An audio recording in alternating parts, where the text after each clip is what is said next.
Is 8 News Now at 6. And thanks for joining us. Tonight, local rancher Clive Bundy and his family are surrounded by armed supporters, some even blocking a county road to their property. They're expecting the federal government to make arrests after they interfered with a court-ordered cattle roundup. We have team coverage. First, Lauren Rosella shows us what could be next for the Bundys. Clive Bundy has allowed his cattle to graze these public lands illegally for the past 20 years and owes about $1 million in fees. 2 weeks ago, the feds started rounding his cattle up and stopped after armed protesters interfered.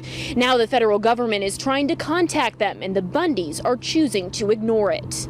Certified letters are coming to the Bundy Ranch courtesy of the BLM.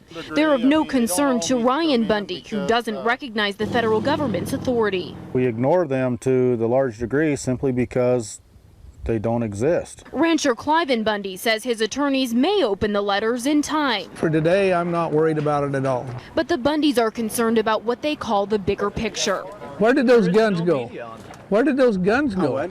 Not the guns of armed Bundy supporters, ones that tried to stop us from filming Thursday on a public road. There's a Privacy Act. You do not have permission to film me. We're watching you up here trying to chase people down. You need to turn that off. Instead, Bundy means the guns held by the Bureau of Land Management. Saturday, Bundy told Sheriff Doug Gillespie he must disarm the Park Service and bring the guns back in a truck to supporters in 60 minutes. I mean, do you feel like it was a reasonable request in 1 hour to disarm the Park Service and to have them bring their guns back? Well, I was a little surprised with that request too.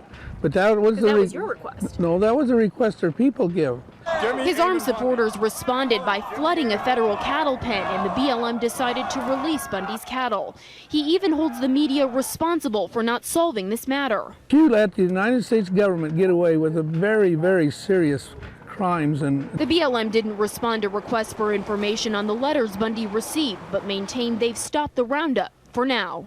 However, the Bundys have no formal deal with the BLM over their cattle grazing public lands, and while there's been no talk of arrests in this dispute, it's unclear how the BLM could choose to respond. In Bunkerville, Lauren Rosella, 8 News Now.